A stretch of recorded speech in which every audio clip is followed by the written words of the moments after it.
നമുക്കും എതിർകക്ഷിക്കുമിടയിൽ തർക്കമുണ്ടാകാനിടയില്ലാത്ത ഒരു കാര്യം പറഞ്ഞുകൊണ്ട് ആരംഭിക്കാം. ഒന്നാമതായത് ഖുർആനിൻ്റെ ഒരു സംവാദ രീതിയാണ്.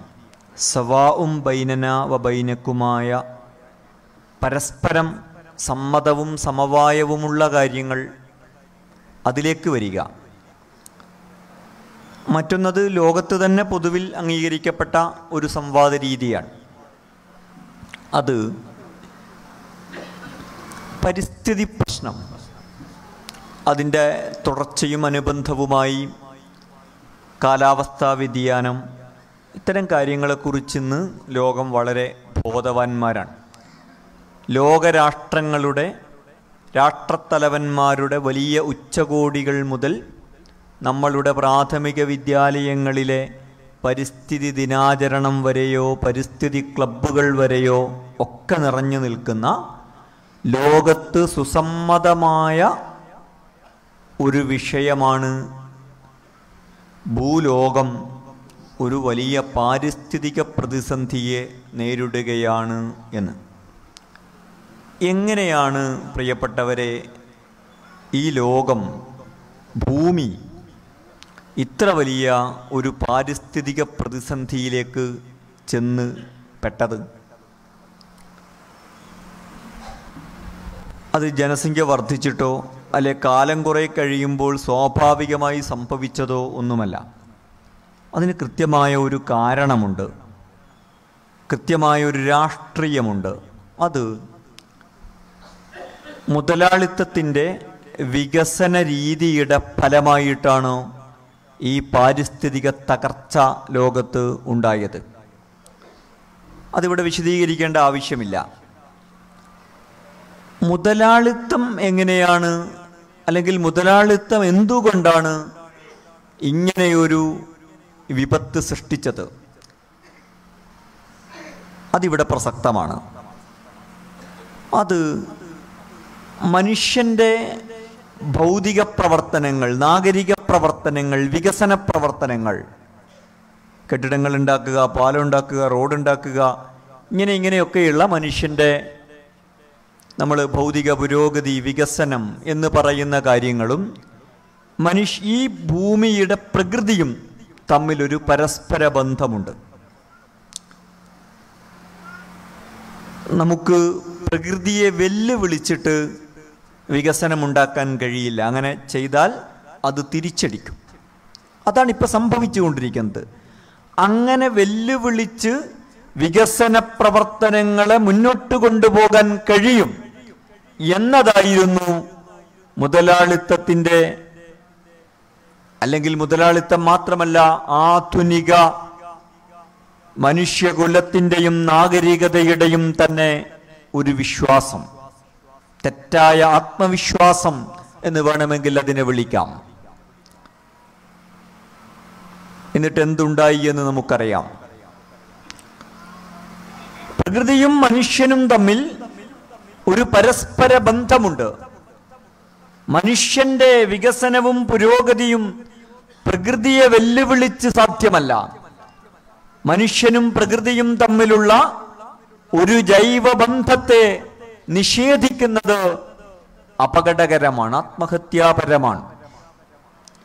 ഇത് തന്നെയാണ് ആണും പെണ്ണും തമ്മിലുള്ള ബന്ധത്തിലോ പ്രകൃതി നിശ്ചയിച്ച ചില നിയമങ്ങളും വ്യവസ്ഥകളുമുണ്ട്. ആരാണ് ആണ്, ആരാണ് പെണ്ണ്, ആണും പെണ്ണും എങ്ങനെ ഇടപഴകണം, ഇങ്ങനെയുള്ള കാര്യങ്ങളിലെല്ലാം ഇതിനെ ചില ആശയങ്ങൾ ഉന്നയിച്ച് വെല്ലുവിളിക്കുകയാണ്. അങ്ങനെ വെല്ലുവിളിച്ചാൽ സ്വാഭാവികമായും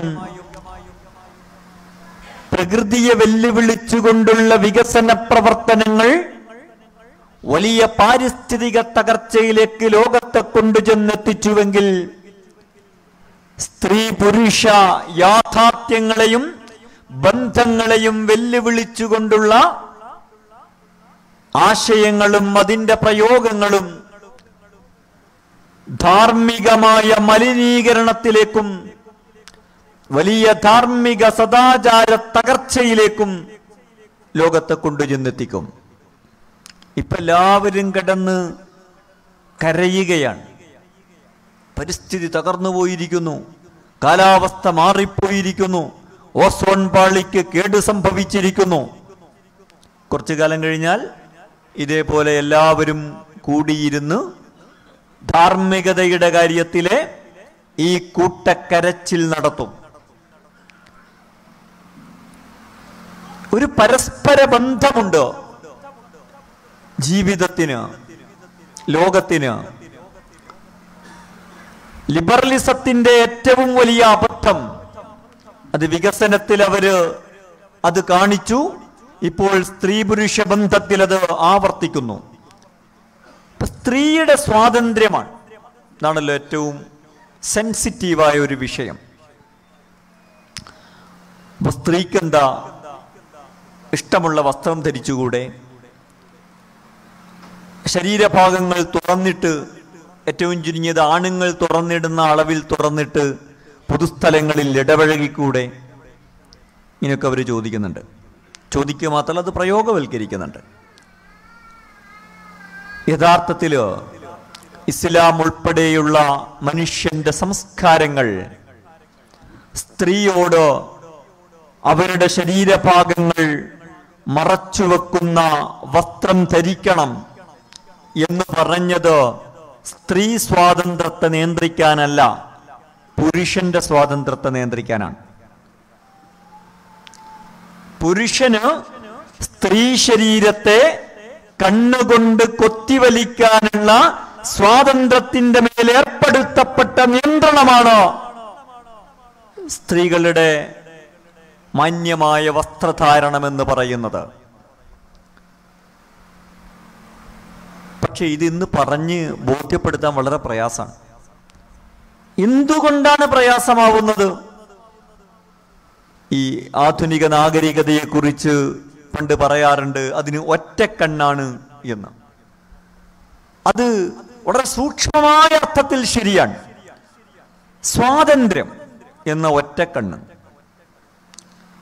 അത് സ്ത്രീക്കാണ് സ്വാതന്ത്ര്യം നിഷേധിക്കപ്പെടുന്നത്. അതുകൊണ്ട് സ്ത്രീ സ്വാതന്ത്ര്യം. യഥാർത്ഥത്തിൽ ഇവിടെ സ്ത്രീ സ്വാതന്ത്ര്യം എന്ന പേരിൽ നടപ്പിലാക്കപ്പെടുന്നത് പുരുഷന്റെ സ്വാതന്ത്ര്യമാണ്. എന്തേ അത് മനസ്സിലാക്കാൻ പറ്റാത്തത്? ആണും പെണ്ണും തമ്മിൽ പ്രകൃതിപരമായി തന്നെ ചില ബന്ധങ്ങളുണ്ട്. പെണ്ണിന്റെ ശരീരവും ആണിന്റെ കണ്ണും തമ്മില് ചില സവിശേഷ ബന്ധങ്ങളുണ്ട്. ഈ ബന്ധങ്ങളെ നിഷേധിക്കുന്നു. വളരെ ജൈവികമായ, വളരെ ജീവശാസ്ത്രപരമായ, ബയോളജിക്കലായ ഈ ബന്ധത്തെ നിഷേധിച്ചുകൊണ്ട് പ്രകൃതിക്കെതിരായ ഒരാശയത്തെ പടുത്തുയർത്തുകയാണ്. അപ്പോ ഇതാണ് പരിസ്ഥിതി തകർച്ചയുടെ കാര്യത്തിൽ നേരത്തെ സംഭവിച്ചത്. സാധാരണ പറയാറുണ്ട്, ഇന്ന് ലോകം നിലനിൽക്കുന്നത് അമേരിക്കയും യൂറോപ്യൻ നാടുകളും ഉള്ളത് കൊണ്ടല്ല, വികസിക്കാത്ത പുരോഗമിക്കാത്ത ആഫ്രിക്കൻ നാടുകൾ ഉള്ളത് കൊണ്ടാണ് അമേരിക്ക പോലും നിലനിൽക്കുന്നത് എന്ന് പറഞ്ഞാൽ, ആഫ്രിക്കക്കാർക്കും ആവശ്യമുള്ള ഇലക്ട്രോണിക് ഉൽപ്പന്നങ്ങൾ ഉൽപ്പാദിപ്പിക്കുന്നത് അമേരിക്കയായിരിക്കാം. പക്ഷെ അമേരിക്കക്കാരനും ആവശ്യമുള്ള ഓക്സിജൻ ഉൽപ്പാദിപ്പിക്കുന്നത് ആരാ? വികസിക്കാത്ത, അവികസിതർ എന്നവർ പറയുന്ന ആഫ്രിക്കൻ നാടുകളാണ്, ഏഷ്യൻ ആഫ്രിക്കൻ നാടുകളാണ്. അപ്പോ ഇലക്ട്രോണിക് ഉൽപ്പന്നം ഇല്ലെങ്കിലും മനുഷ്യന് എന്ത് ചെയ്യാൻ പറ്റും? ജീവിക്കാൻ പറ്റും. പക്ഷെ ഓക്സിജൻ ഇല്ലാതെ എന്ത് ചെയ്യാൻ പറ്റില്ല? ജീവിക്കാൻ പറ്റില്ല. ഇതുപോലെ ഇന്നും ലോകത്തിനാവശ്യമുള്ള മനുഷ്യ വിഭവശേഷിയെ നൽകുന്നത് ഈ ലിബറലിസം നടപ്പിലാക്കപ്പെടാത്ത മുസ്ലിം നാടുകൾ ഉൾപ്പെടെയുള്ള നാടുകളാണ്. ഒറ്റ കാര്യം പറഞ്ഞാൽ ഞങ്ങൾക്കത് വേഗം മനസ്സിലാവും. സിറിയയില് യുദ്ധമുണ്ടായപ്പോ അവിടുന്ന് യൂറോപ്യൻ നാടുകളിലേക്ക് വലിയ അഭയാർത്ഥി പ്രവാഹമുണ്ടായി. പല യൂറോപ്യൻ നാടുകളും വലിയ അളവിൽ വലിയ സന്തോഷത്തോടുകൂടി ഈ അഭയാർത്ഥികളെ സ്വീകരിച്ചു. ജർമ്മനി അതിൽ വളരെ മുന്നിലായിരുന്നു. അവിടെ ചെന്നിറങ്ങിയ അഭയാർത്ഥികൾക്കൊക്കെ കാർഡ് നൽകി, പുതിയ വാടക വീടുകളുടെ താക്കോല് നൽകി, അവരെ സ്വാഗതം ചെയ്തുകൊണ്ടുള്ള വലിയ ബാനറുകൾ, ബോർഡുകൾ ഒക്കെ ജർമ്മൻ നഗരങ്ങളിൽ സ്ഥാപിക്കപ്പെട്ടു. അഭയാർത്ഥികളെപ്പോലും അത്ഭുതപ്പെടുത്തിയ സ്വീകരണമാണ്, സ്വീകാര്യതയാണ് ഈ അഭയാർത്ഥികൾക്ക് അവിടെ ലഭിച്ചത്. എന്താ കാരണം? അത് യൂറോപ്പിന്റെ വലിയ മനുഷ്യത്വമാണ്, മാനവികതയാണ് എന്നൊക്കെ ആളുകൾ പറയാറുണ്ട്. അതിനൊന്നും ഞാൻ നിഷേധിക്കുന്നില്ല. കാരണം ഒരു കൂട്ടരുടെ മനുഷ്യത്വത്തെ നിഷേധിക്കേണ്ട കാര്യമില്ലല്ലോ. പക്ഷെ അതിന് വേറെ ഒരു കാരണമുണ്ട്. ആ കാരണം ജർമ്മനിയുടെ ഭരണകൂടം തന്നെ വ്യക്തമാക്കിയിട്ടുണ്ടോ? ജർമ്മനിയിൽ ഒരുപാട് ഉൽപാദന മേഖലകൾ, സ്ഥാപനങ്ങൾ, ഫാക്ടറികൾ, സർവീസ് സെക്ടറുകൾ, ഓഫീസുകൾ ഉണ്ട്. പണിയെടുക്കാൻ ആളില്ല. എന്തേ ആളില്ലാത്തത്? ഹ്യൂമൻ റിസോഴ്സ് ഇല്ല. എന്താ ഇല്ലാത്തത്? അതിന് കാരണം അവർ തന്നെ പറയുന്നുണ്ട്. ജർമ്മനിയിലെ പെൺകുട്ടികൾ കല്യാണം കഴിക്കുന്നില്ല, അവർക്കതിൽ താല്പര്യമില്ല. അവര് ജോലി കഴിഞ്ഞിട്ട് ക്ലബുകളിലേക്കും പബ്ബുകളിലേക്കുമാണ് പോകുന്നത്. ഇനി കല്യാണം കഴിച്ചാൽ തന്നെ പ്രസവിക്കാൻ താല്പര്യമില്ല. ഇത് പെണ്ണുങ്ങളെ മാത്രം എന്തൊരു കുറ്റമൊന്നുമല്ല കേട്ടോ, ആണുങ്ങൾക്കും താല്പര്യമില്ല. കുടുംബജീവിതത്തിന്റെ ഉത്തരവാദിത്തങ്ങൾ ഏറ്റെടുക്കാൻ പുരുഷന്മാർക്കും താല്പര്യമില്ല. മറുഭാഗത്ത് ഈ അഭയാർത്ഥികളായ മുസ്ലിം സമൂഹത്തെ കുറിച്ച് പറയുന്നത്, അവര് ആണും പെണ്ണും ജോലി ചെയ്താലും ജോലി കഴിഞ്ഞിട്ട് അവര് പോകുന്നത് ക്ലബിലേക്കും പബ്ബിലേക്കുമല്ല, വീട്ടിലേക്കാണ്. അപ്പൊ അതുകൊണ്ട് അവരിൽ മനുഷ്യരുണ്ടാവുന്നു. ആ മനുഷ്യര്, ഹ്യൂമൻ റിസോഴ്സ് എന്നത് വളരെ പ്രധാനപ്പെട്ട ഒരു കാര്യമാണല്ലോ. ആഫ്രിക്കയുടെ ഫലത്തിലാണ് ലോകത്തിന്റെ ഓക്സിജൻ നിലനിൽക്കുന്നത് എന്ന് പറയുന്നത് പോലെ യൂറോപ്പിന് ആവശ്യമായ ഹ്യൂമൻ റിസോഴ്സ് പോലും നൽകുന്നത് മുസ്ലിം നാടുകൾ ഉൾപ്പെടെയുള്ള ഈ നാടുകളാണ്. അപ്പൊ ഈ പാരസ്പര്യം എന്ന് പറയുന്നത് വളരെ പ്രധാനപ്പെട്ട ഒരു കാര്യമാണ്. ജെൻഡർ ന്യൂട്രൽ യൂണിഫോമും മറ്റു കാര്യങ്ങളും നടപ്പിലാക്കുന്നതിലൂടെ രണ്ട് കാര്യങ്ങളാണ് സംഭവിക്കുക, പ്രത്യേകിച്ച് കുട്ടികൾക്കിടയിൽ. ഒന്ന്, നേരത്തെ അക്ബർ സാഹിബ് വിശദീകരിച്ച ജെൻഡർ ഡിസ്പോറിയ ഉണ്ടാകും, ജെൻഡർ കൺഫ്യൂഷൻ. വളരെ കുറച്ച് കുട്ടികളിലേ അത് ഉണ്ടാവുള്ളൂ. ഞാൻ ആണാണോ പെണ്ണാണോ എന്ന ആശയക്കുഴപ്പം. ഇങ്ങനെയൊക്കെ വ്യത്യസ്ത ഡ്രസ്സ് ഉടുപ്പിച്ചാൽ അങ്ങനെ ഉണ്ടാവുമോ? ഉണ്ടാവും. പണ്ട് ഈ അസ്തിത്വവാദത്തിന്റെ കാലത്തൊരു അല്പം കാര്യമായും അല്പം തമാശയായിട്ടും പറഞ്ഞൊരു കഥയുണ്ട്. ഒരു ചൈനീസ് ചിന്തകൻ രാത്രിയിലോ പൂമ്പാറ്റയായിട്ട് പറന്നു പോകുന്നത് സ്വപ്നം കണ്ടു. നേരം വെളുത്തപ്പോ മൂപ്പര പ്രശ്നം, ഞാൻ രാത്രി പൂമ്പാറ്റയാണ് എന്ന് സ്വപ്നം കണ്ട മനുഷ്യനാണോ, അതല്ല ഇപ്പോൾ മനുഷ്യനാണ് എന്ന് സ്വപ്നം കാണുന്ന പൂമ്പാറ്റയാണോ? മുമ്പിച്ച പ്രശ്നമാണ്. അതിപ്പോ നമുക്ക് പ്രശ്നമൊന്നുമല്ല, പക്ഷെ ഒരാൾക്കത് പ്രശ്നമായാൽ പ്രശ്നമാണ്. അത് എളുപ്പത്തിൽ തീർത്തു കൊടുക്കാനൊന്നും പറ്റൂല. ഇതിനെക്കുറിച്ചൊരു നാടൻ കഥയുണ്ട്. ഒരാൾക്ക് താൻ അരിമണിയാണ് എന്നാണ് അയാളുടെ ഐഡന്റിറ്റി. പുതിയ ഭാഷയിൽ പറഞ്ഞാൽ അയാളുടെ സ്വത്വം അരിമണിയാണ്, മനുഷ്യനല്ല. പലജാതി സ്വത്വങ്ങളെ കുറിച്ച് നേരത്തെ അക്ബർ സാഹിബ് പറഞ്ഞല്ലോ. ഇതൊരു പഴയ നാടൻ കഥയാണ്. അയാൾ ധരിക്കുന്നു ഞാൻ അരിമണിയാണ്. അങ്ങനെയൊക്കെ ഒരാൾ ധരിക്കുവോ, ധരിക്കാൻ പാടുണ്ടോ എന്നൊന്നും ചോദിച്ചിട്ട് കാര്യമില്ല, ഒരാൾ അങ്ങനെ ധരിക്കുന്നു. അങ്ങനെ അയാളെ ഇത്തരം പൊളിറ്റിക്സ് ഒന്നും രൂപപ്പെടാത്തൊരു കാലത്തായതുകൊണ്ട്, പൊളിറ്റിക്കൽ കറക്റ്റ്നെസിന്റെ പ്രശ്നമൊന്നും ഇല്ലാത്തതുകൊണ്ട് അയാളെ ഒരു സൈക്കോളജിസ്റ്റിനെ എടുത്തുകൊണ്ടുപോയി കൗൺസിലിംഗ് നടത്തി അയാൾ അരിമണി അല്ല മനുഷ്യനാണെന്ന് അയാളെ ബോധ്യപ്പെടുത്തി. അയാൾക്ക് ബോധ്യപ്പെട്ടു. തിരിച്ച് വണ്ടിയിൽ വീട്ടിൽ വന്നിറങ്ങി മുറ്റത്തിറങ്ങിയപ്പോൾ ഒരു കോഴിയെ കണ്ടപ്പോൾ ഇയാൾ ഓടിക്കളഞ്ഞു. അപ്പോൾ ഇയാളോട് വീട്ടുകാർ ചോദിച്ചു, നിങ്ങളെന്തിനാ ഓടിയത്? നിങ്ങൾ അരിമണിയല്ല മനുഷ്യനാണ് എന്ന് നിങ്ങളോട് കൗൺസിലർ പറഞ്ഞതാണ്, നിങ്ങൾക്കത് ബോധ്യപ്പെട്ടതാണ്. അയാൾ പറഞ്ഞു, എന്നോട് പറഞ്ഞിട്ടുണ്ട്, എനിക്കത് ബോധ്യപ്പെട്ടിട്ടുണ്ട്, കാര്യമൊക്കെ ശരിയാണ്. പക്ഷേ കൗൺസിലിംഗ് നടത്തിയത് എനിക്ക് മാത്രമാണല്ലോ, കോഴിക്ക് നടത്തിയിട്ടില്ലല്ലോ, കോഴിക്കത് ബോധ്യപ്പെട്ടിട്ടില്ലല്ലോ. അപ്പൊ ഇതിനാണ് ഡിസ്ഫോറിയ എന്ന് പറയുക. ഇങ്ങനെ ആൺകുട്ടികളെയും പെൺകുട്ടികളെയും ഒരു ന്യൂട്രലായിട്ട് വസ്ത്രം ധരിപ്പിക്കുകയും വളർത്തുകയും ചെയ്യുമ്പോൾ കുറച്ചാളുകൾക്കെങ്കിലും ഈ ഡിസ്ഫോറിയ ഉണ്ടാകും. കുറച്ചാളുകൾക്കാണെങ്കിലും അത് മഹാകഷ്ടമാണ്. നമ്മൾ നമ്മുടെ മക്കളോട്, അടുത്ത തലമുറയോട് ചെയ്യുന്ന വലിയ ഒരു ക്രൈമാണത്, കുറ്റകൃത്യമാണ്. കാരണം അതിന്റെ ദുരിതം, നേരത്തെ അക്ബർ സാഹിബ് അത് പലതും വിശദീകരിച്ചു, ആ ദുരിതം അവർ ജീവിതത്തിൽ അനുഭവിക്കേണ്ടി വരും. അതിന് കാരണം നമ്മുടെ വിദ്യാഭ്യാസ സമ്പ്രദായമായിട്ട് മാറും. പക്ഷെ അത് കുറച്ചാളേ ബാധിക്കുള്ളൂ. ഭൂരിഭാഗത്തെ ബാധിക്കാൻ പോകുന്ന മറ്റൊരു കാര്യമുണ്ട്.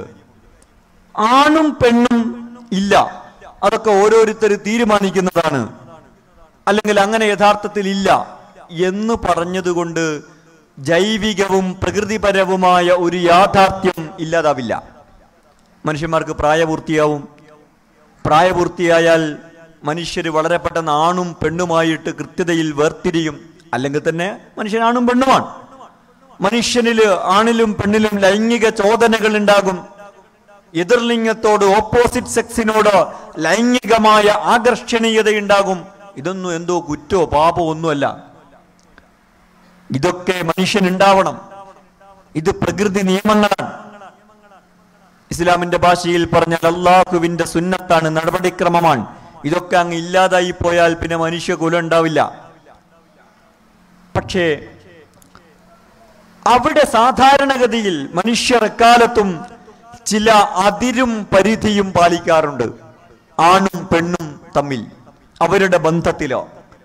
മനുഷ്യര് മാത്രമല്ല, ജന്തുക്കൾ, ജീവജാലങ്ങൾ അടക്കമത് പാലിക്കുന്നുണ്ട്. പക്ഷേ ജന്തുക്കളുടെ തിര്യക്കുകളുടെ ലോകത്ത് അത് പാലിക്കപ്പെടുന്നത് ജീവശാസ്ത്രപരമായിട്ടാണ്, അഥവാ ശാരീരികമായിട്ട് തന്നെയാണ്. നേരത്തെ വി ടി അബ്ദുൽ കോയയുടെ പ്രഭാഷണത്തിൽ അതിന്റെ ചില വശങ്ങൾ പറഞ്ഞിട്ടുണ്ട്. ജീവികളോ അതിന് വിശക്കുമ്പോൾ മാത്രമേ ഭക്ഷണം കഴിക്കുകയുള്ളൂ എന്നതുപോലെ തന്നെ പ്രത്യുൽപാദനത്തിന് വേണ്ടി മാത്രമേ ലൈംഗിക ബന്ധത്തിൽ ഏർപ്പെടുകയുള്ളൂ. അതും ചില സമയങ്ങളിൽ മാത്രം.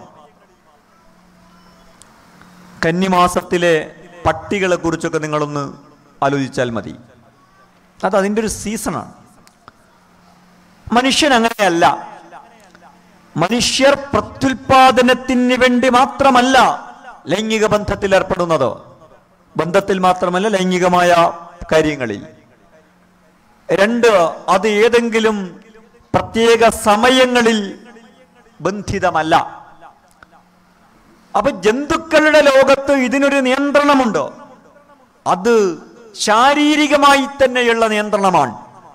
പ്രകൃതി അല്ലെങ്കിൽ അല്ലാഹു, ദൈവം മനുഷ്യരുടെ ലോകത്ത് ഈ ശാരീരികമായ നിയന്ത്രണ സംവിധാനം ഏർപ്പെടുത്തിയിട്ടില്ല.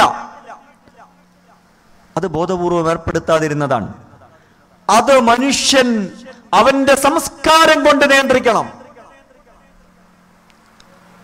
ആ സംസ്കാരത്തെയാണ്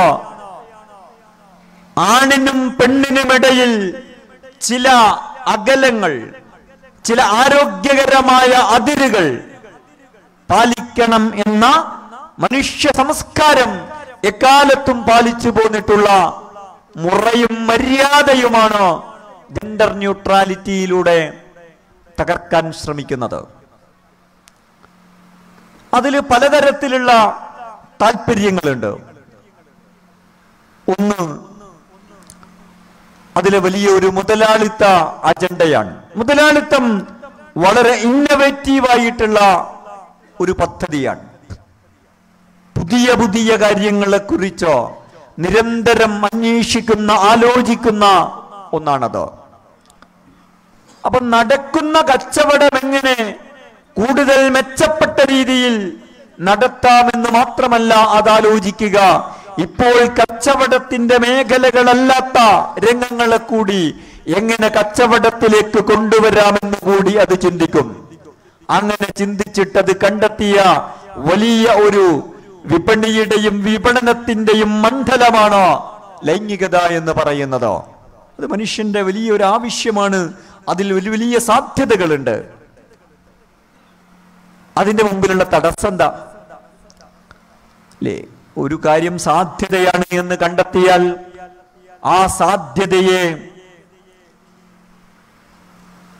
അത് നേടിയെടുക്കുന്നതിൽ മുമ്പിലുള്ള തടസ്സമാണ് നീക്കേണ്ടത്. ആ തടസ്സം ആണിനും പെണ്ണിനും ഇടയിലോ ചില പരിധികൾ, അതിരുകൾ ഇപ്പോൾ മനുഷ്യർ പാലിക്കുന്നു എന്നതാണ്. അതിനെ തകർത്താൽ ഈ രംഗത്ത് ഒരുപാട് ഉൽപാദകരെയും ഒരുപാട് ഉപഭോക്താക്കളെയും ലഭിക്കും. ലോകത്തിലെ എത്രയോ രാജ്യങ്ങളുടെ ദേശീയ വരുമാനത്തിന്റെ വലിയൊരു പങ്ക് ഇന്ന് സെക്സ് ടൂറിസവും അതേപോലെ പോണോഗ്രാഫി വ്യവസായവും ഒക്കെയായി മാറിക്കഴിഞ്ഞിരിക്കുന്നു. പഴയ കമ്മ്യൂണിസ്റ്റ് രാജ്യമായ ബൾഗേറിയ ഇന്ന് പോണോഗ്രാഫി ഫിലിമുകളുടെ ബോളിവുഡായിട്ട് മാറിക്കഴിഞ്ഞിരിക്കുന്നു. തായ്ലൻഡിന്റെ അനുഭവങ്ങളോ നമ്മുടെ മുമ്പിലുണ്ടോ? അപ്പൊ ഇതാണ് ഇതിന്റെ ഒരു ലക്ഷ്യമെന്ന് പറയുന്നത്. മറ്റൊന്ന്, ഇത് സ്ത്രീയുടെ പേര് പറഞ്ഞിട്ടാണ് ഇത് സമൂഹത്തിലോ നടപ്പിലാക്കിക്കൊണ്ടിരിക്കുന്നത്. യഥാർത്ഥത്തിലോ ഞാൻ നേരത്തെ പറഞ്ഞു, സ്ത്രീ സ്വാതന്ത്ര്യവാദത്തിലെ ന്യായമായൊരു തലമുണ്ട്. പലപ്പോഴും സമൂഹത്തിലെ കയ്യൂക്കുള്ള ആളുകൾ എന്ന നിലക്ക് പുരുഷന്മാരുടെ അന്യായമായ അധികാരങ്ങൾക്ക് സ്ത്രീകൾ വിധേയരാകുന്നു എന്നതിലൊരു വസ്തുതയുണ്ട്. പക്ഷെ ആ പരിധി വിട്ടിട്ട് ഉന്നയിക്കപ്പെടുന്ന സ്ത്രീ സ്വാതന്ത്ര്യവാദം അത് യഥാർത്ഥത്തില് പുരുഷ സ്വാതന്ത്ര്യവാദമാണ്. സ്ത്രീവേഷം ധരിച്ചു വരുന്ന പുരുഷ സ്വാതന്ത്ര്യവാദമാണത്. ലൈംഗിക ബന്ധത്തിന് വേറെ വിവാഹമോ അത്തരം സാമൂഹികവും സാംസ്കാരികവുമായ മതപരമായ കരാറുകളൊന്നും ആവശ്യമില്ല. കൺസെന്റ് മാത്രം മതി. ഇതാണല്ലോ ലിബറൽ ധാർമ്മികതയുടെ ഒരു വലിയ അടിത്തറ. അങ്ങനെ കൺസെന്റ് മാത്രം മതി ലൈംഗിക ബന്ധത്തിന് എന്ന് വന്നാൽ അതിന്റെ ഏറ്റവും വലിയ ഗുണഭോക്താവ് ആരാണ്? പുരുഷനാണ്. അത് മനസ്സിലാകണമെങ്കിൽ ഒരൊറ്റ സ്റ്റാറ്റിസ്റ്റിക്സ് ആലോചിച്ചാൽ മതി. അമേരിക്കയിൽ സിംഗിൾ പാരന്റിങ് എന്ന് പറഞ്ഞാൽ സാധാരണ പാരന്റിങ് അച്ഛനും അമ്മയും ബാപ്പയും ഉമ്മയും ചേർന്നുകൊണ്ട് നടത്തുന്ന ഒരു കാര്യമാണ്. പക്ഷെ അതിൽ നിന്ന് വ്യത്യസ്തമായിട്ട് അതിലൊരാൾ, അച്ഛനോ അമ്മയോ അതിലൊരാൾ മാത്രം പാരന്റായി തീരുക എന്നത് ലിബറൽ നാടുകളിൽ വ്യാപകമായുള്ള പ്രതിഭാസമാണ്. അമേരിക്കയിലെ അത്തരം രക്ഷിതാക്കളെ കുറിച്ച് നടത്തിയ പഠനം പറയുന്നത് അങ്ങനെയുള്ള സിംഗിൾ പാരന്റിംഗ് നടത്തുന്ന രക്ഷിതാക്കളിൽ 8/7 സ്ത്രീകളാണ്. ആർക്കാ ലാഭം? അപ്പൊ പുരുഷന് നിരുത്തരവാദപരമായ ലൈംഗിക ജീവിതം നയിക്കാനും പുരുഷന് സ്ത്രീ ശരീരത്തെ യഥേഷ്ടം അനുഭവിക്കാനും ആസ്വദിക്കാനും ചൂഷണം ചെയ്യാനുമുള്ള ഒരു സാമൂഹികമായ പശ്ചാത്തല സൗകര്യം, ഒരു സോഷ്യൽ ഇൻഫ്രാസ്ട്രക്ചർ ഒരുക്കപ്പെടുക എന്നതാണ് ഇതിന്റെ ഫലം.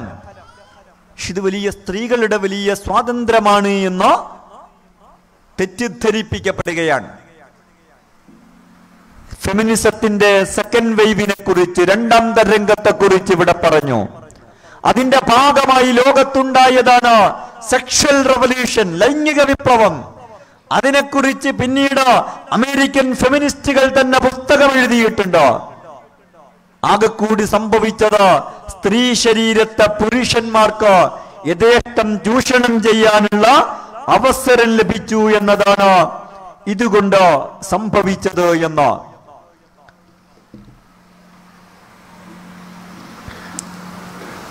നമ്മുടെ നാട്ടിലോ ഉൾപ്പെടെ യുക്തി, വസ്തുനിഷ്ഠത, ശാസ്ത്രം ഇത് പറഞ്ഞിട്ടാണ് മതത്തിന്റെ മേല് മേക്കിട്ട് കയറാറുള്ളത്. അതേപോലെ എല്ലാം വസ്തുനിഷ്ഠമായിരിക്കണം, യുക്ത്യാധിഷ്ഠിതമായിരിക്കണം, ശാസ്ത്രീയമായിരിക്കണം. അതാണ് ആധുനിക കാലത്തിന്റെ വലിയ അടിത്തറ എന്ന് പറയുന്നത്. ഈ ജെൻഡർ ന്യൂട്രാലിറ്റിക്കോ ജെൻഡർ പൊളിറ്റിക്സിനോ എന്ത് യുക്തിയാണുള്ളത്? എന്ത് ശാസ്ത്രീയതയാണുള്ളത്? ശാസ്ത്രത്തിന്റെ അടിസ്ഥാനം എന്താ? വസ്തുനിഷ്ഠം അല്ലേ? ഒരു കാര്യം നമുക്ക് കണ്ണുകൊണ്ട് കാണാൻ കഴിയുന്നത്, കാതുകൊണ്ട് കേൾക്കാൻ കഴിയുന്നത്, അല്ലെങ്കിൽ ഉപകരണങ്ങൾ ഉപയോഗിച്ച് കൃത്യതയിൽ മനസ്സിലാക്കാൻ കഴിയുന്നതായിരിക്കണം. ആരുടെയും തോന്നലുകളാവരുത്. അതിന്റെ ഒരു പാരമ്യതയിലാണോ അവര് മതത്തെ, വഹിയിനെ, അതീന്ദ്രിയ വെളിപാടുകളെ എല്ലാത്തിനെയും നിഷേധിച്ചതോ? അതിന്റെ ഒരു അങ്ങേയറ്റം, എക്സ്ട്രീം. എന്നിട്ട് ഈ ആധുനികര്, ഈ ലിബറലുകളോ, ഈ യുക്തിവാദികൾ, ഈ കമ്മ്യൂണിസ്റ്റുകൾ ഇവിടെ എത്തും. എന്താ സംഭവിച്ചത്? നേരത്തെ ഇവിടെ അക്ബർ സാഹിബ് അത് വളരെ വിശദമായിട്ട് വിശദീകരിച്ചു. എന്റെ ജെൻഡർ എന്താ? ജെൻഡറും സെക്സും തമ്മിൽ വ്യത്യാസമില്ല ഫലത്തിലും. അവർ പറയും സെക്സ് ലൈംഗിക അവയവം കൊണ്ട് നിർണ്ണയിക്കപ്പെടേണ്ടതാണ്. പക്ഷെ ഒരാൾ ആണാണോ പെണ്ണാണോ എന്നുള്ളത് അയാൾ തീരുമാനിക്കേണ്ടതാണ്. പിന്നെ ഈ സെക്സ് കൊണ്ട് എന്താ പണി അല്ലേ? അപ്പൊ ഞാൻ ആണാണോ പെണ്ണാണോ എന്നത് അത് എന്റെ തോന്നലിന്റെ അടിസ്ഥാനത്തിൽ തീരുമാനിക്കപ്പെടേണ്ട ഒരു കാര്യമല്ലല്ലോ. അതൊരു വസ്തുനിഷ്ഠമായ കാര്യമാണ്. ഒന്നുകിൽ അത് ആർക്കും കണ്ടിട്ട് മനസ്സിലാക്കാം. ഇനി അതിലെന്തെങ്കിലും ആശയക്കുഴപ്പമുണ്ടെങ്കിൽ ഒരു ഡോക്ടറെ അടുത്ത് പോയിട്ട് പരിശോധിച്ചാൽ മനസ്സിലാക്കാൻ പറ്റൂ. ഇത്ര വസ്തുനിഷ്ഠമായൊരു കാര്യത്തെ, വസ്തുനിഷ്ഠമായൊരു കാര്യമെന്ന് മാത്രമല്ല, അതായിരിക്കേണ്ടുന്ന, ആയി തന്നെ ഇരിക്കേണ്ട ഒരു കാര്യത്തെ ആത്മനിഷ്ഠമാക്കി ഒരാൾക്ക് എന്താണോ തോന്നുന്നത് അതാണ് അയാളുടെ ജെൻഡർ. അത് ആത്മനിഷ്ഠമായാൽ എന്തെല്ലാം കുഴപ്പം ലോകത്തുണ്ടാവും. എന്റെ ചില ഉദാഹരണങ്ങൾ അക്ബർ സാഹിബ് വിശദീകരിച്ചു. അപ്പോ ഒരു ശാസ്ത്രീയ അടിത്തറയുമില്ലാത്ത, ഒരു വസ്തുനിഷ്ഠതയുമില്ലാത്ത, ഒരു യുക്തിയുമില്ലാത്ത ഒരാശയമാണ് ഒരു പുതുപുത്തനാശയമായിട്ട്, വലിയ ആധുനിക ആശയമായിട്ട് ഇവിടെ നടപ്പിലാക്കപ്പെട്ടുകൊണ്ടിരിക്കുന്നത്. അപ്പോൾ നേരത്തെ അക്ബർ സാഹിബ് പറഞ്ഞു, ട്രാൻസ്ജെൻഡറിനെ അടിസ്ഥാനപ്പെടുത്തിയാണ് എല്ലാ ലിംഗ പ്രശ്നങ്ങളും കൈകാര്യം ചെയ്യുന്നത്. ശരിയാണ്. ട്രാൻസ്ജെൻഡറുകൾ എന്ന് പറയുന്ന ആളുകൾക്ക്, അങ്ങനെ വ്യവഹരിക്കപ്പെടുന്നവർക്ക് കൺഫ്യൂഷൻ ഉണ്ട്. നേരത്തെ ഞാൻ പറഞ്ഞതുപോലെ ആണുങ്ങൾക്ക് അവർക്ക് പെണ്ണാണെന്ന് തോന്നുന്നു, പെണ്ണുങ്ങൾക്ക് ആണാണെന്ന് തോന്നുന്നു. അങ്ങനെ കുറച്ച് മനുഷ്യർ ലോകത്തുണ്ട്. അങ്ങനെ അവർക്ക് തോന്നുന്നു എന്ന് പറയുന്നത്, അതിൽ കുറെ ആളുകളെങ്കിലും ആ തോന്നുന്നു എന്നത് ശരിയാണ്, ജെന്യൂനാണ്, ന്യായമാണ്. അതിൽ കള്ളനാണയങ്ങൾ ഉണ്ടാകാം. അതിനെ ദുരുപയോഗം ചെയ്യാൻ വേണ്ടി അങ്ങനെ തോന്നുന്നു എന്ന് അവകാശപ്പെടുന്നവരുണ്ടാകാം. പക്ഷെ തോന്നുന്ന കുറച്ചാളുകളെങ്കിലും ലോകത്തുണ്ടോ എന്നതൊരു കാര്യം സത്യമാണ്. പക്ഷെ അതൊരു തോന്നലാണ്. ഞാൻ നേരത്തെ പല തോന്നലുകളെ കുറിച്ചും പറഞ്ഞു, അക്ബർ സാഹിബും പറഞ്ഞു. അപ്പൊ തോന്നലിന് പൊതുവെ പറയാ ആത്മനിഷ്ഠമെന്നാണ്. ശാരീരികാവസ്ഥക്കാണ് വസ്തുനിഷ്ഠമെന്ന് പറയുക. ഈ ട്രാൻസ്ജെൻഡറുകളുടെ കാര്യത്തിൽ ഇസ്ലാം എന്താ പറയുന്നത്? അവരുടെ ശരീരം എങ്ങനെയാണോ അതിലവരെ നിലനിർത്തുക, അവർക്ക് കൗൺസിലിംഗ് നൽകുക. ഇനി ഒരു തരത്തിലും അത് പരിഹരിക്കാൻ കഴിയുന്നില്ലെങ്കിൽ അത് അല്ലാഹുവിന്റെ ഒരു പരീക്ഷണമായിട്ട് മനസ്സിലാക്കി അവരതിൽ ക്ഷമ പുലർത്തുക. ലിബറലുകൾ എന്താ പറയുന്നത്? മനസ്സിനനുസരിച്ച് ശരീരത്തെ മാറ്റുക. ഇതാണ് നേരത്തെ വി.ടി. അബ്ദുള്ള കോയ തങ്ങൾ സൂറത്തുൻ നിസായിലെ 118-19 ആയത്തുകളുടെ വെളിച്ചത്തിൽ പറഞ്ഞു വെച്ച തബ്ദീലുൽ ഖൽഖ, അല്ലാഹുവിന്റെ സൃഷ്ടിഘടനയെ മാറ്റം വരുത്തുക. ഇത് പിശാച് വലനുമന്നിയന്നഹും, പിശാച് പറഞ്ഞിട്ടുണ്ട്, ഞാൻ അവരെ വ്യാമോഹിപ്പിക്കും. എന്തിന്? വലാമുറന്നഹും, ഞാൻ അവരോട് കൽപ്പിക്കും. എന്തിന്? അല്ലാഹുവിന്റെ സൃഷ്ടിഘടനയെ മാറ്റം വരുത്താൻ. പിശാച് കളിപ്പിക്കുകയാണ് മനുഷ്യനെ. ആയത്തിന്റെ തൊട്ട് മുമ്പുള്ള ആയത്ത്, ഈ യദ്ഊന ഇല്ലാ ശൈത്താനം മരീദ, അവര് കുതർക്കിയായ പിശാചിനെയാണ് പ്രാർത്ഥിക്കുന്നത്. അത് ഈ ആകാശത്തേക്ക് കൈ ഉയർത്തിയുള്ള പ്രാർത്ഥനയല്ല എന്ന് മൗദൂദി സാഹിബ് വിശദീകരിക്കുന്നുണ്ട്. മറിച്ച് പിശാചിനെ ശരി തെറ്റുകളുടെ നിർണയത്തിന്റെ മാനദണ്ഡമായിട്ട് കണക്കാക്കലാണത്. അപ്പൊ പിശാചിനെ നമ്മളോ ഇത്തരം കാര്യങ്ങളിൽ ഒരു സ്രോതസ്സായിട്ട് അംഗീകരിക്കുന്നതിന്റെ ഫലമായിട്ടാണോ ലോകത്ത് ഇത്തരം വാദഗതികൾ ഉണ്ടാവുന്നത്? അതെവിടെ എത്തി? ഈ അടുത്ത് ലോകത്ത് റിപ്പോർട്ട് ചെയ്യപ്പെട്ടൊരു കാര്യമുണ്ട്. സോളോ മാരേജ്, ഏറ്റവും പുതിയ മാരേജ് ആണത്. എന്താ സോളോ മാരേജ്? ഒരു സ്ത്രീ അവരുടെ സോളോ മാരേജ് ഡിക്ലെയർ ചെയ്തിരിക്കുന്നു. എന്താ കാര്യം? അവർ സ്വയം വിവാഹിതയായി. ലെസ്ബിയൻ പോലും അല്ല, വേറൊരു സ്ത്രീ അവരെ വിവാഹം ചെയ്തല്ല, അവർ സ്വയം വിവാഹം ചെയ്തു. മധുവിധു പരിപാടിയുണ്ട്, ഒക്കെ ഉണ്ട്. പണ്ട് ബോബനും മോളിയിലും വന്നൊരു തമാശയുണ്ട്. അതൊരു ആണും പെണ്ണും കല്യാണം കഴിച്ചു. അപ്പൊ അവര് തമ്മിൽ ഭയങ്കര തർക്കം. ഈ ഹണിമൂൺ ട്രിപ്പ് എവിടെ പോകണമെന്ന് ഒരാൾ പറയുന്നു ഊട്ടി പോകണമെന്ന്, മറ്റേയാൾ പറയുന്നു കൊടൈക്കനാലിൽ പോകണമെന്ന്. അപ്പോൾ ഒരാൾ മധ്യസ്ഥം പറഞ്ഞു, ഒരാൾ ഊട്ടി പോട്, വേറൊരാൾ കൊടൈക്കനാലിലും പോയിക്കോ. അത് പഴയ ഒരു ബോബനും മോളി തമാശയാണ്. പക്ഷേ ഇത് ഒരാൾ സ്വയം, ഒരു സ്ത്രീ സ്വയം വിവാഹം ചെയ്ത് അവര് ഹണിമൂൺ ട്രിപ്പൊക്കെ പോവാൻ. അപ്പോ ഈ വാർത്തയുടെ അടിയിൽ ഒരു ഗ്രൂപ്പിൽ ഒരാൾ കമന്റ് ചെയ്തിരുന്നു, അള്ള പിശാച് മനുഷ്യനെ കൊണ്ട് കളിപ്പിക്കും എന്ന് പറഞ്ഞപ്പോ അള്ള ഉദ്ദേശിച്ചില്ല നമുക്ക് പറയാൻ പറ്റില്ല, അത് വിശ്വാസത്തിനെതിരാണെങ്കിലും അള്ള ഇത്ര ഉദ്ദേശിച്ചിരുന്നോ എന്ന് ഒരാൾ ചോദിച്ചിരുന്നു. അപ്പോ ഞാൻ അവസാനിപ്പിക്കുകയാണ്. ഇത് എന്തോ ഒരു മതപ്രശ്നമൊന്നുമല്ല, ഇതിൻ്റെ മതമൊക്കെ വളരെ ക്ലിയറാണ്. ഇങ്ങനെ ഒരു സമൂഹം നിലനിൽക്കുകയില്ല എന്നാണ് നമ്മൾ മനസ്സിലാക്കേണ്ടത്. ഈ ദുനിയാവിൽ, ഭൗതിക ലോകത്ത് ഇങ്ങനെ മുന്നോട്ട് പോകുന്നൊരു സമൂഹം നിലനിൽക്കുകയില്ല. ഇത് ഭയങ്കര സിദ്ധാന്തമൊന്നുമല്ല, ഭയങ്കര സിദ്ധാന്തമൊക്കെ ഇതിലുണ്ട്. പക്ഷെ വളരെ പ്രാഥമികമായി ആലോചിച്ചാൽ ഒരാൾക്ക് ആണാണോ പെണ്ണാണോ എന്ന് തിരിയുന്നില്ല. അങ്ങനെ തിരിയേണ്ടതില്ല. അങ്ങനെ തിരിയാതിരിക്കലൊരു മഹത്തായ സംഭവമാണ് എന്ന് ധരിക്കുന്ന ഒരു സമൂഹം എങ്ങനെയാണ് നിലനിൽക്കുക? അല്ലെ, ഒരു സമൂഹം നിലനിൽക്കാനുള്ള വളരെ പ്രാഥമികമായ, ഒരു നാട്ടിൽ കുറെ ആൾക്ക് രാത്രിയാണോ പകലാണോ തിരിയുന്നില്ല എന്ന് പറഞ്ഞാൽ ഒരാൾക്ക് അങ്ങനെ തിരിയാതിരിക്കാം. പണ്ടൊരാളോട് ചോദിച്ചിരുന്നു, ഇവിടെ പടിഞ്ഞാറ് അങ്ങോട്ടാണ്. അപ്പം അയാൾ പറഞ്ഞു, അയാൾക്ക് പിടുത്തില്ല. അപ്പം അയാൾ പറഞ്ഞു അത് അങ്ങനെ പിന്നെ എന്തൊക്കെയോ പറഞ്ഞു. അപ്പോൾ അയാൾ ചോദിച്ചു, ഇയാൾക്കത് അറിയില്ല എന്ന് പറഞ്ഞപ്പോൾ അയാൾ ചോദിച്ചു, ഇവിടെ സൂര്യൻ എവിടുന്നാ ഉദിക്കലെന്ന് ചോദിച്ചു.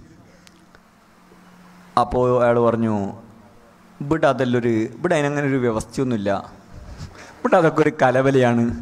ഈ കലവല എന്ന് പറഞ്ഞാൽ നിങ്ങൾക്ക് അറിയാൻ എനിക്ക് അറിഞ്ഞൂടാ, ഞങ്ങൾ കുറ്റടിക്കാർ പറയുന്നതാണ്. ഇവിടെ അതിനങ്ങനെ ഒരു വ്യവസ്ഥയൊന്നുമില്ല, ഇവിടെ അതിലൊരു കലവലയാണ് എന്ന് പറയുന്നത്.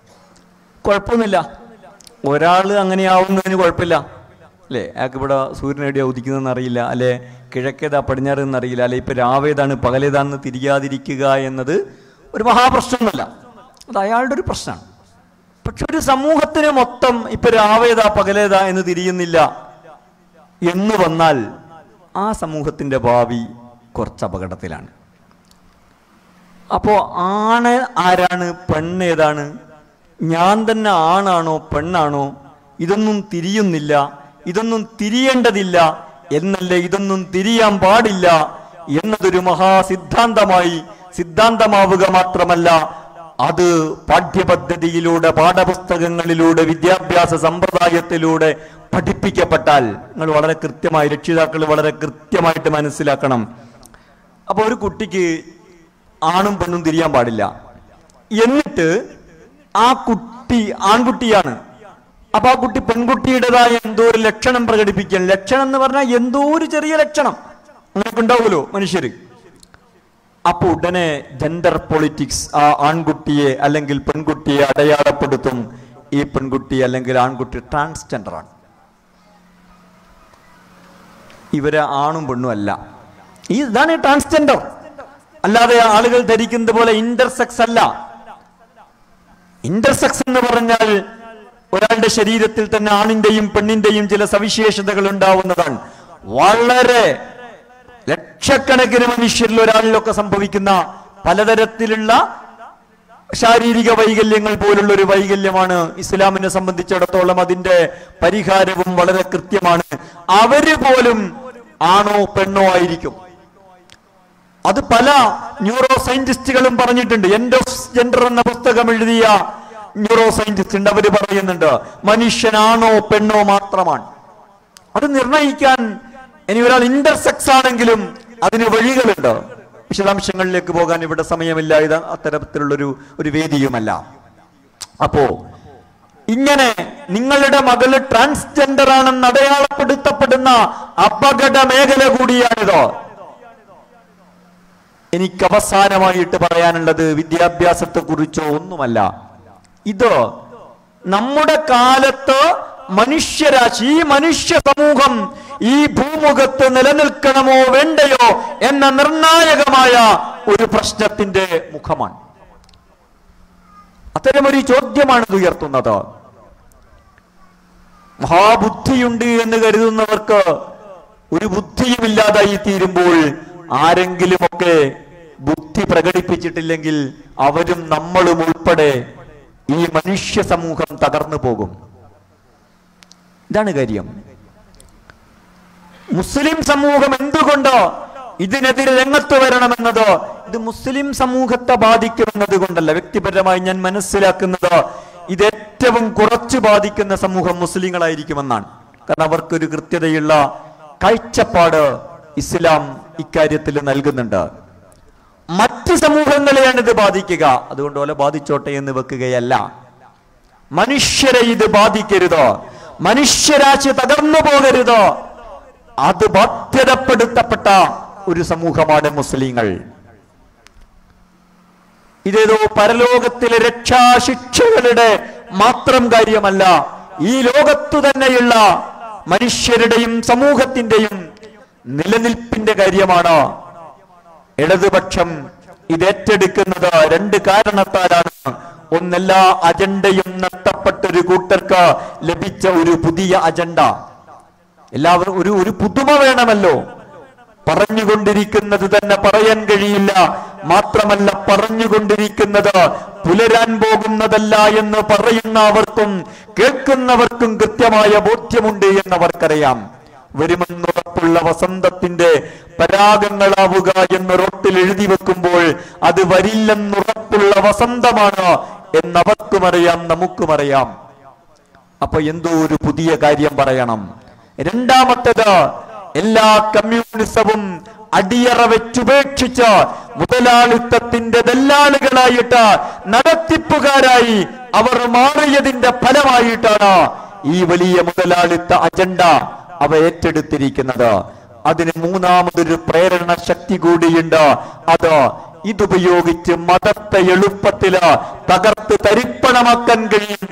പ്രത്യേകിച്ച് കൗമാരക്കാർക്കിടയിൽ, ചെറുപ്പക്കാർക്കിടയിൽ മതത്തോട് മുഖാമുഖം നിന്നിട്ട് ദൈവമുണ്ടോ അല്ലെങ്കിൽ മതമാണോ മതരാഹിത്യമാണോ മനുഷ്യന് ഗുണകരമായത് എന്നൊരു സംവാദത്തിൽ ഏർപ്പെട്ട് ജയിക്കുന്നതിനേക്കാൾ എളുപ്പമാണ് മനുഷ്യരുടെ, പ്രത്യേകിച്ച് ചെറുപ്പക്കാരുടെ, കൗമാരക്കാരുടെ ശാരീരികമായ വികാരങ്ങൾക്ക് തിക്കൊടുത്തിട്ട് അതിനെ ഉപയോഗപ്പെടുത്തി പാർട്ടിയും വിദ്യാർത്ഥി പ്രസ്ഥാനവും കെട്ടിപ്പടുക്കാൻ എന്ന് പറയുന്നത് താരതമ്യേന എളുപ്പമാണ്. അതിന്റെ മുമ്പില് മതത്തെയും മതമൂല്യങ്ങളെയും തകർത്ത് തരിപ്പണമാക്കിയിട്ട് ചെങ്കൊടി പറത്താൻ കഴിയുമെന്ന മൂഢധാരണയാണ്, അല്ലെങ്കിൽ ചില അളവിലെങ്കിലും വിജയിക്കാൻ സാധ്യതയുള്ള ഒരു ധാരണയുടെ പുറത്താണ് കമ്മ്യൂണിസ്റ്റ് പാർട്ടിയും ഇടതുപക്ഷവും ഇത് അജണ്ടയായി സ്വീകരിച്ചിട്ടുള്ളത് എന്ന് നമ്മൾ മനസ്സിലാക്കണം. ഞാൻ അവസാനിപ്പിക്കുകയാണ്. പക്ഷേ ഈ കളി കമ്മ്യൂണിസ്റ്റുകാരന്റെയും കുടുംബത്തെയും തകർത്ത് കമ്മ്യൂണിസ്റ്റുകാരുമല്ലാത്തവരുമെല്ലാമായ ഒരു സമൂഹത്തിന്റെ തകർച്ചയിലാണ് കൊണ്ടുചെന്നെത്തിക്കുക എന്ന മുന്നറിയിപ്പ് നൽകേണ്ടുന്ന ഒരു ഉത്തരവാദിത്തം നമുക്കുണ്ട്. അതാണ് നമ്മൾ നിർവഹിച്ചു കൊണ്ടിരിക്കുന്നത് എന്ന് സൂചിപ്പിച്ചുകൊണ്ട് അവസാനിപ്പിക്കുന്നു. അൽഹംദുലില്ലാഹി റബ്ബിൽ ആലമീൻ. അസ്സലാമു അലൈക്കും.